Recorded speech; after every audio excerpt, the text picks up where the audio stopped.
The Surviving Sepsis Campaign 2026, recent guidelines published in March this year. After a hiatus of 5 years since the last 2021 guidelines came out, it has 129 total recommendations. 46 of them are totally new topics. There were 69 expert panelists across 23 countries in the world, and it's a very comprehensive document.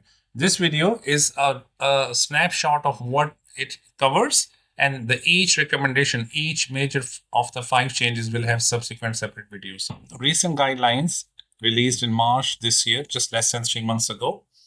Why are they significant? Because they had almost 129 total recommendations, and out of them, 46 were entirely new topics. All in all, these 8 categories for recommendations have 129 recommendations between them, and 46 are entirely new topics. The second important aspect is that there were 69 expert panelists from across 23 countries, so really wide representation globally. And there was 38% representation from low and medium income countries. This is the broadest panel ever assembled for sepsis guidelines.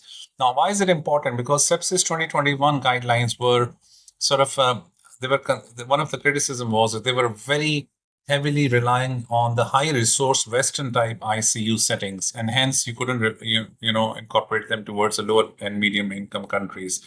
While with this, now those feasibility constraints for different resource limited settings has also been addressed.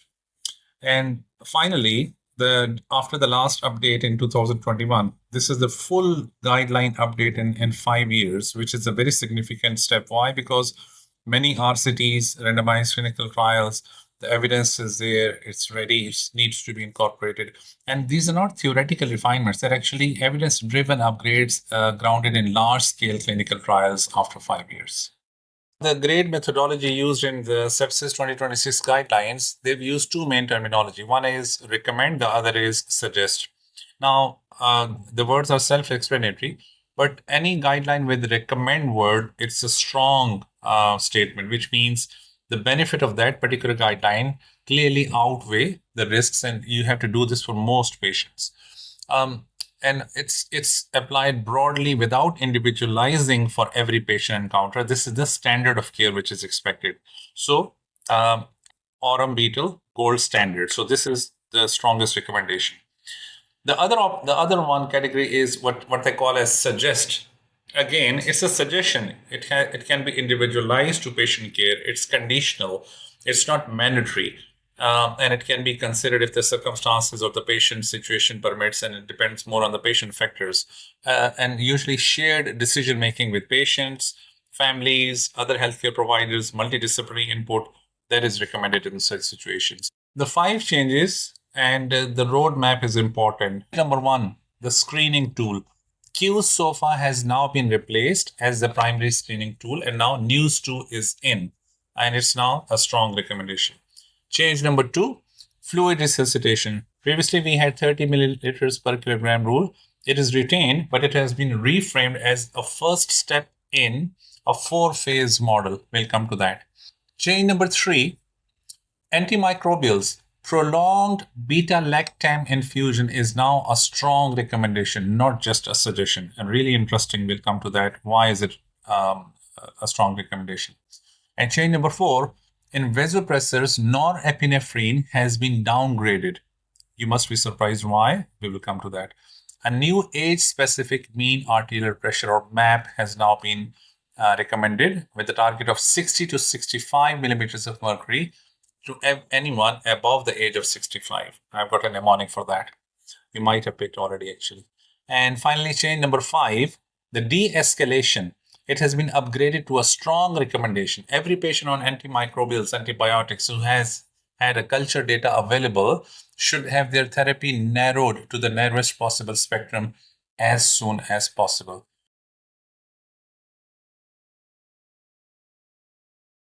So what is qSOFA? So it's a sequential organ failure assessment score, but a quick one, qSOFA. It was, the main 3 criteria were altered mental status, anybody with a GCS of less than 15, so even a 1 drop in point, a tachypnea with a respiratory rate of 22 or above per minute, and a systolic blood pressure of less than or equal to 100 millimeters of mercury. Any two of these three criteria meant that the patient has high risk of mortality in hospital. And it's more about ICU mortality rather than diagnosing sepsis or screening for sepsis. And it has a poor sensitivity, which means almost up to half of the patients with sepsis could easily be missed if qSOFA was used alone, because it was not meant to be screening for sepsis. It was meant for validation of ICU mortality and prediction. So when the qSOFA is out, the two scores are the ones which are in are NEWS and NEWS2. So National Early Warning Score and National Early Warning Score 2, which is the latest one. And it's a strong recommendation.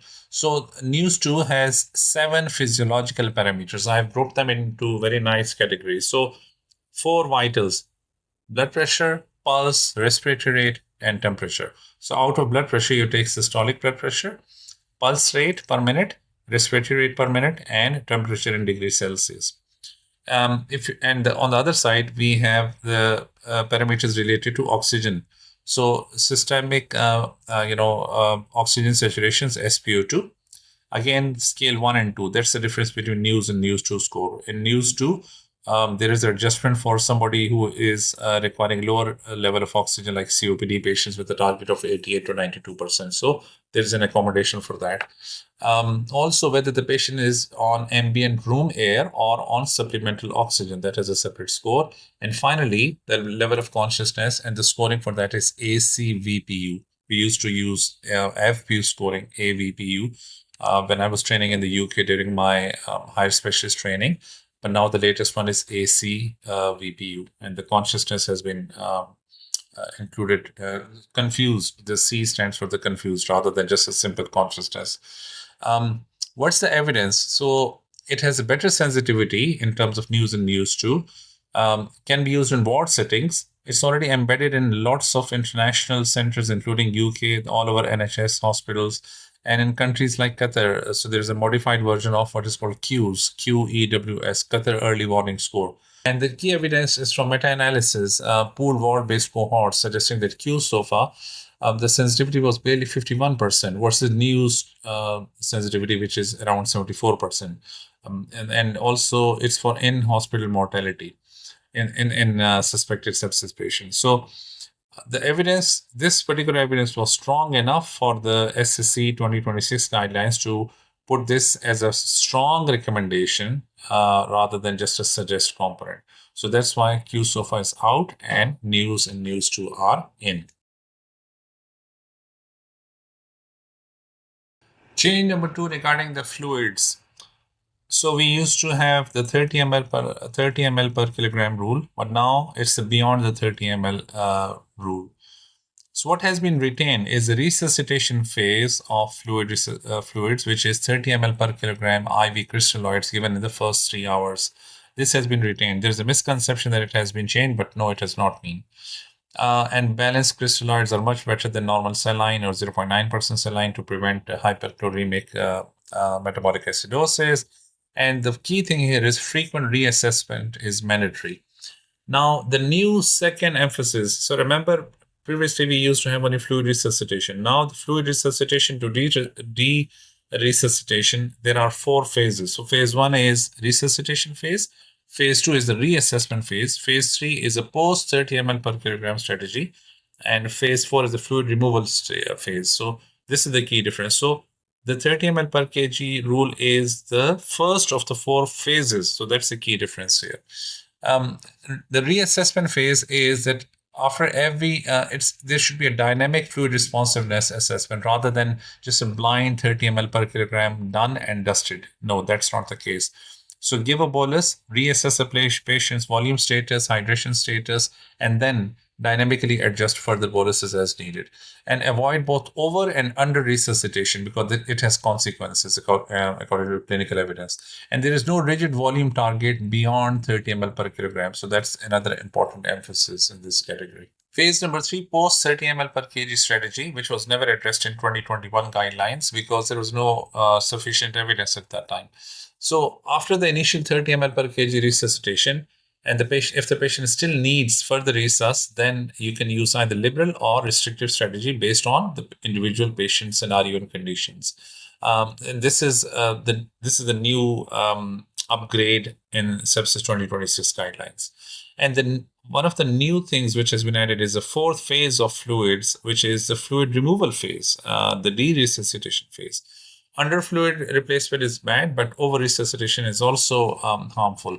The evidence is that if there is a more than 10% body weight fluid gained after resuscitation, that can lead to a higher mortality at within 28 days.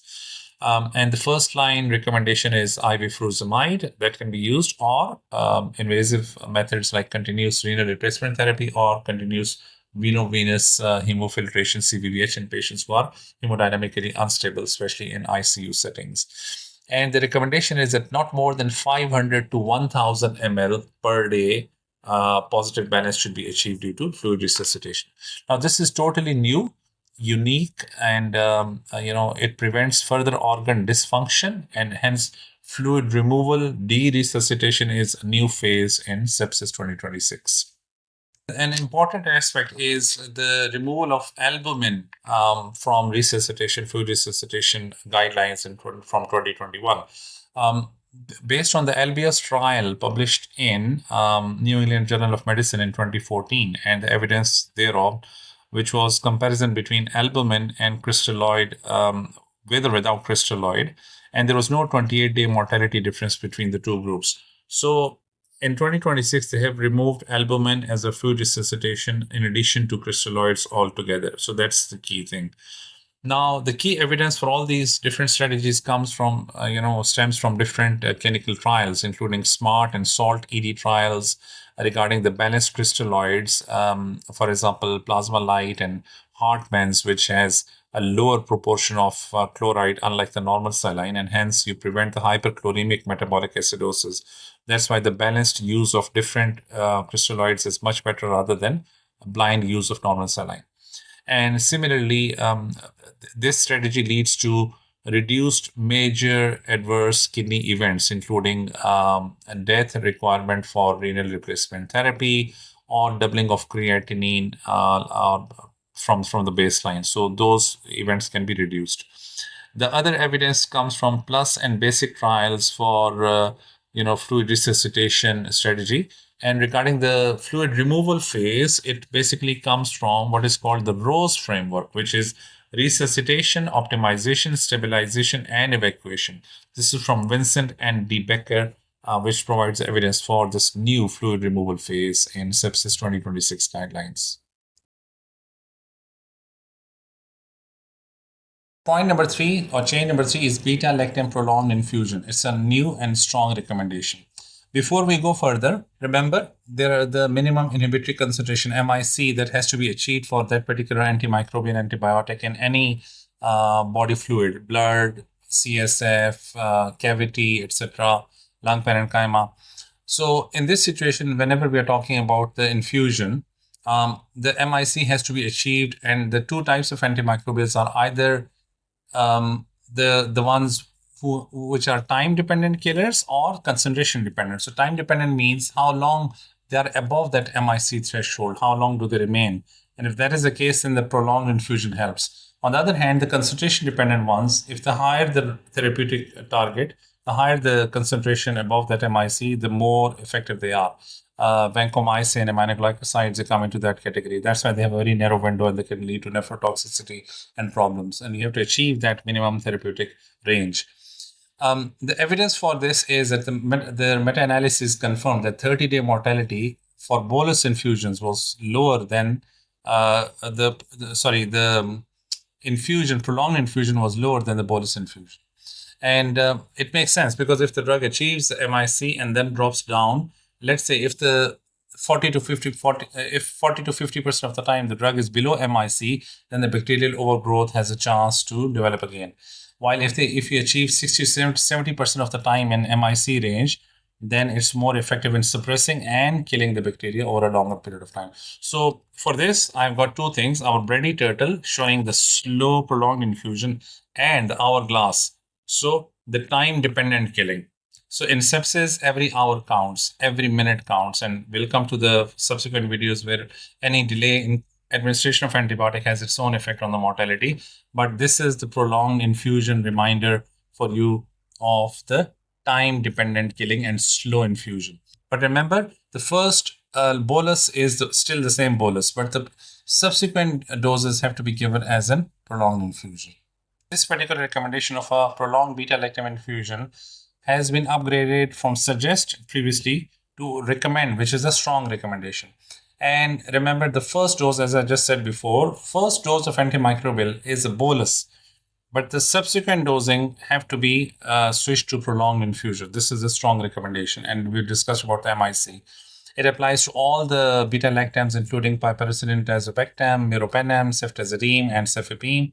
And the second strong recommendation is de-escalation. One culture results are available, and this is also upgraded to recommend. So both antimicrobial, prolonged infusion, and de-escalation are not a suggest, they are a recommendation and strong recommendation. Final 2 points, the stewardship upgrade. I've already touched in my previous slide that once the blood cultures or any fluid cultures are available, de-escalation of narrowest possible spectrum as soon as possible. Now it's a recommendation rather than suggestion.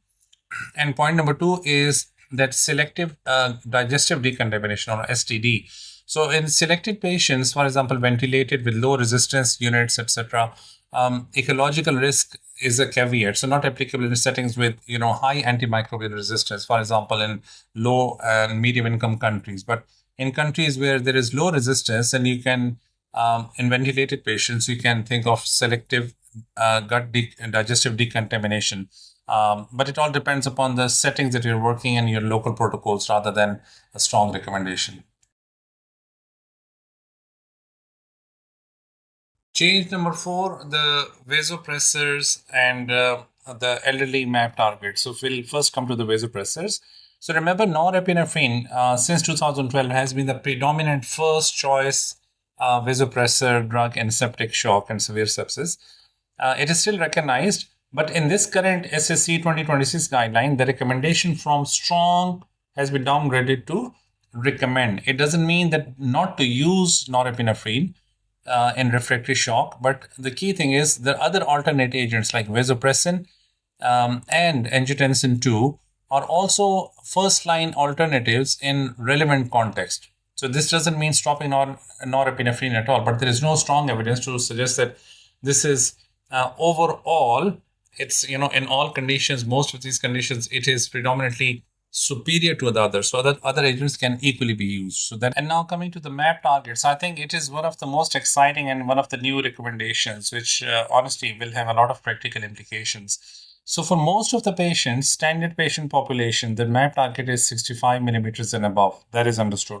However, in elderly above 65, and for example, patients with atrial fibrillation, acute kidney injury, cardiovascular events, or coronary artery disease, higher MAP will lead to more risk and complications. So that's why they have been a little bit judicious in sort of relaxing the rule to 60 to 65. So anyone above 65, the mnemonic is 60 to 65 millimeters of MAP rather than higher. And one other good recommendation is the use of peripheral vasopressors. So it's a practically important point. How many times in septic shock you may not have immediate central line access by ICU, HTU, or a critical care team.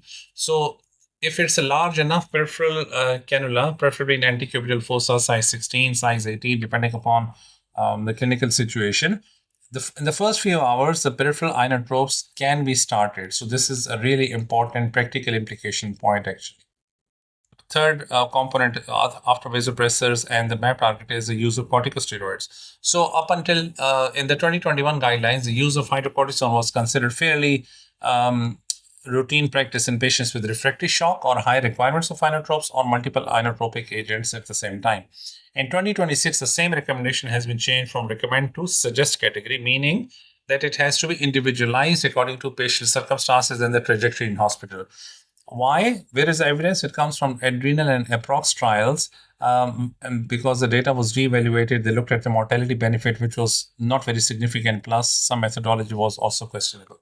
In terms of the evidence for the target MAP and 65 and above, the two trials both published in JAMA in 2020 were the 65 trial, where they compared the MAP target of 60 to 65, the conservative one, versus the higher one above 65 in patients who were above 65 years of age. There was no mortality difference between the two, but significantly less atrial fibrillation and renal replacement therapy requirements in the conservative group.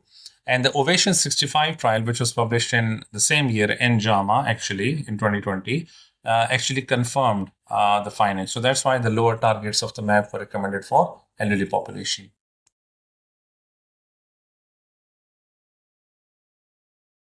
Chain number 5, de-escalation of antimicrobials. I think it's a very exciting and a strong recommendation. It has a practical application.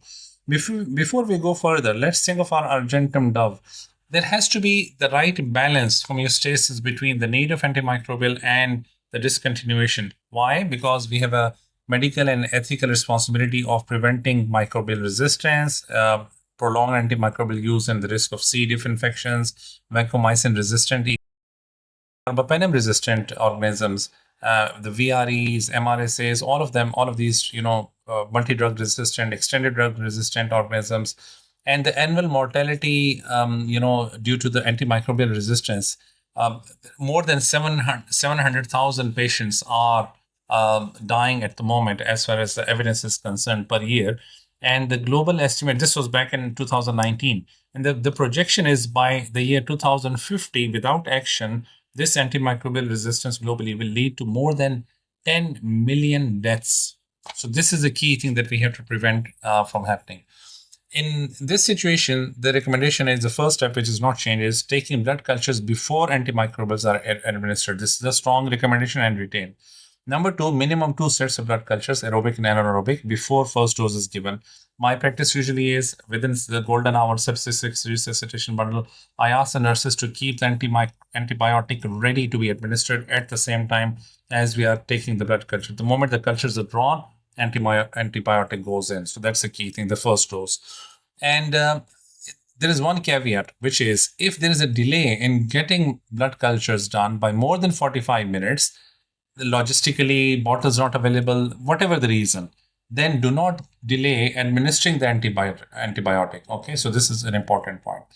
Then step number 2 is the diagnosis and review. So this is important. This is something new, which is daily ask yourself, does this patient need antibiotics? If yes, does it have to be IV or can it be switched to oral? Number 3, what are the sensitivities? How can I change? So this is the key thing, and documentation. It doesn't mean that you're forcing yourself to change. Follow your local guidelines, policies, patient individualized. If patient is septic sick, yes, we'll continue IV for sure. But try and identify the causative organism of the sepsis as soon as possible and narrow the antimicrobial drug as soon as convenient whenever the cultures permit and are available. Procalcitonin, a strong marker of bacterial infection, unlike CRP, which can indicate inflammation and infection both. Procalcitonin and the trends in procalcitonin can also guide you towards the switching of antimicrobial and the duration, etc., etc. The third step, which is really important, is a de-escalation. And it has been upgraded from the suggest to the strong category. Once you have the appropriate microbial sensitivity organisms available and you have the narrowest spectrum available, then you need, in conjunction with your clinical judgment, you need to de-escalate as soon as possible and the shortest possible course given.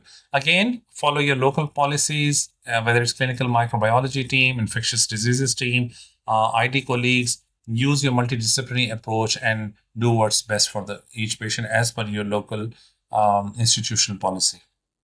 And the final 2 points are stewardship is imperative, as I've discussed in the bottom right yellow box that you can see. But the blood purification, the previous guidelines did recommend the use of polymyxin, B, hemoperfusion, and other agents. But now this guideline in 2026 advises against using all blood purification therapies like hemoperfusion, high dose continuous veno-venous hemofiltration, plasma exchange. The ethos and logic would have been to clear off, with all this bacterial load and all that, but the broader exclusion is based on the updated randomized control trial data. Please remember all these changes 1, 2, 3, 4, 5. We will have individual videos for the detailed discussion, but this is just a broad summary of the principles.